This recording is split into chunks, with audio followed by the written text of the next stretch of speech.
Hello friends, this is a 1978 Mexican Spec Rambler Pacer. Actually, the company that made this car was V.A.M, which stands for Vehículos Automotores Mexicanos S.A. The public continued to call these cars Rambler right through to the end.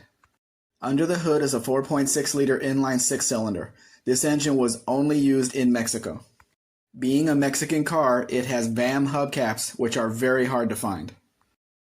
This car has been completely restored.